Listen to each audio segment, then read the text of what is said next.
Hello, fellow humans. My name is Vlad Bunea, and this is Economy for Life. Today, I will talk about nationalizing and socializing the economy.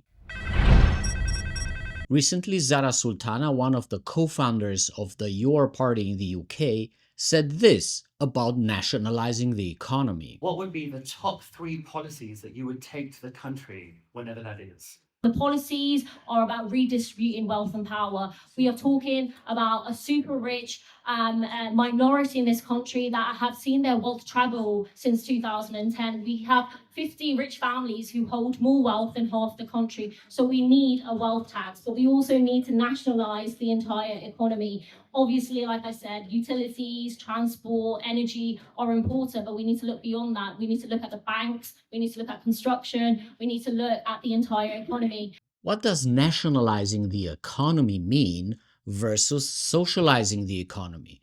First of all, we need to understand what owning the economy actually means.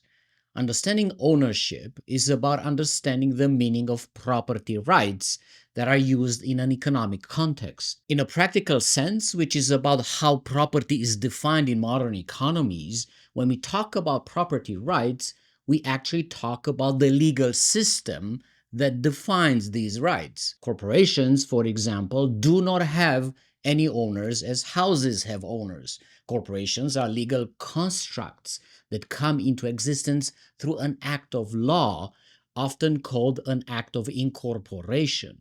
When the law creates a corporation, it actually creates a legal person, which is also a legal concept very different than that of a human person. A legal person is an entity that can become part in a legal contract within the limits of law. Since corporations do not have owners, we can say that the difference between a private corporation and a public corporation is the way in which it was created. From this perspective, when we hear about state owned corporations, we actually deal with legal persons that have been created by the state for its own purpose.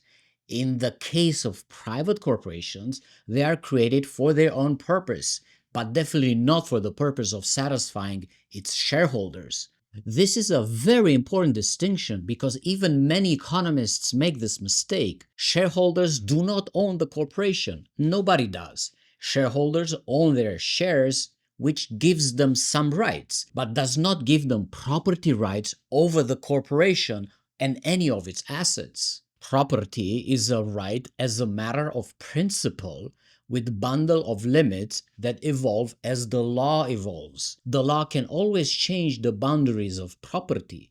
Assets become property when a right is recognized by law. This right is in general about excluding the rest of the world from benefiting from that asset. Nowadays, many types of assets are property or can become property. Real estate, patents, the debt of others, and even personal data that is an asset for digital platforms.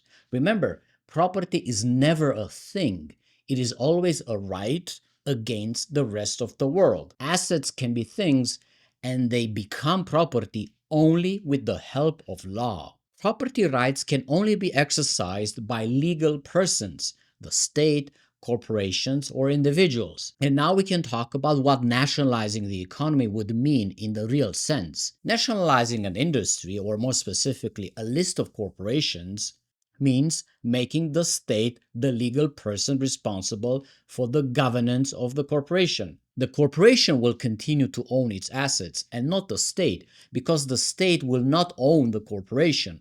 Sure, the state can dissolve the corporation, nominate some of its leadership, but it will never own its assets. The state itself, being a legal person, can create many corporations to serve its purposes. If the law requires that for a corporation, in order to change its status, it must retire some of its shares from the market, then it means those shares must be bought out by the new owners. So the state, in order to nationalize corporations, might have to buy out some of their shareholders and take over the ownership of those shares. This will make the state the owner of those shares, but not the owner of the corporation itself, because, as we have seen already, nobody owns a corporation. and the assets of a corporation are not owned by its shareholders. So, if the state has to buy out private shareholders in order to make a corporation public or nationalized, it does not mean that those shares have to be bought at market value. The state can create laws to buy back those shares at any price. Of course, these laws would need to be aligned with the constitutional arrangement in the country. In cases of war, states can easily nationalize corporations without compensating former shareholders. The other option is to socialize the economy. The difference is that in this case, new kinds of legal persons would have to be established that are not the state and are not private individuals either. A socialized corporation would be a corporation where the governance is determined via social democratic means, such as via elections, or even selection of leaders by qualified sortition, also known as lottery. When a socialized corporation is created, just like any other corporation, it is a legal person. It may or may not issue shares. I argue that issuing shares is a very bad idea and is probably the worst idea in the history of capitalism. These social corporations will need to have three distinct features. The state cannot determine its internal structure, meaning their leadership must not be hierarchical, so all leaders will be accountable to the entire organization, not just their bosses. The power exercised by these leaders of those social corporations must be disconnected from the size of their personal assets and the assets of the corporation. For example, if Facebook was socialized, the new leadership cannot yield power in proportion to the size of the platform, meaning the platform will be effectively controlled by the general public from around the world. Socialized corporations cannot dispossess property rights from their holders without full informed consent of the rights holders. For example, a socialized resource extraction corporation will not be able to dispossess land from indigenous peoples without their consent. Or another example, a socialized Facebook will not be able to dispossess personal data from its users and use it to manipulate their behavior without their explicit consent, assuming this kind of dispossession would be legal in the first place. The current design of our economic system is incapable of solving all major problems that we are facing: poverty, affordability, the climate crisis, resource depletion, the destruction of nature and life. The current design operates on very bad incentives, flawed property rights, unchecked power, and toxic forms of capital. The design is not made to serve the needs of humans or to preserve life on Earth. The design does one thing: it makes corporations grow without any link to the needs of the real world, and even worse, by destroying the real world. This design has to go.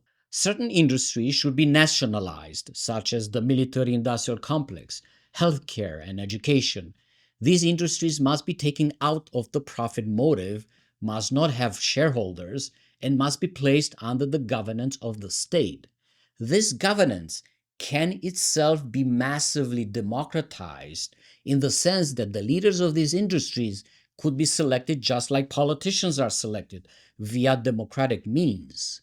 The bottom line is that the companies and institutions in these industries will be legal persons of the state and not created for the benefit of private individuals. Everything else can be and should be socialized, from energy companies to public transportation, digital platforms, resource extraction, and so on. For example, if we socialized Amazon, it could be turned into a public benefit company that would serve the needs of local communities. Landlords would also be socialized, so there will be no more housing for profit and rent extraction. In fact, for some corporations, we can build a solid case that socialization and nationalization should be done without compensation to individual shareholders, such as Bezos, Musk, or Zuckerberg. There's no moral reason why they should be compensated. Essentially, nationalization and socialization are processes in which we phase out capitalism. These processes are about creating a new economy, which I often call the economy for life. This new economy would be guided by economic democracy, meaning corporations would not have hierarchies of power, and by politics of eco-socialism, which would be about balancing the needs of humans with the capacity of nature to provide resources. The massive mistake of failed communist regimes was that the only legal person that was allowed to operate economic property was the state. Private property was still very much allowed in communist regimes, and I can tell from experience because I lived in communist Romania in the 1980s. Private property in the non-economic sense is very much present in communist China today. The problem is not when the state is a legal person that controls corporations, but the problem is with how the state does that. If the state established hierarchies of power in the corporations it creates, then there's no difference between a communist economy and a capitalist economy. The same applies to the incentives on which the regime operates. Communist, socialist, and capitalist economies all make the mistake of chasing infinite economic growth. This is a huge mistake. The incentives must be changed before we blow up the planet. The new economy that should replace capitalism can use a combination of nationalization and socialization of corporations. However, both processes must come with economic democracy and must have new incentives for the operation of corporations. These new incentives must be about satisfying the needs of people and not the accumulation of capital. Thank you for supporting my research on Ko-fi and Patreon. Please like and subscribe. Leave your thoughts in the comments below. Help us build a real alternative. Let us replace capitalism with an economy for life. Increase the peace.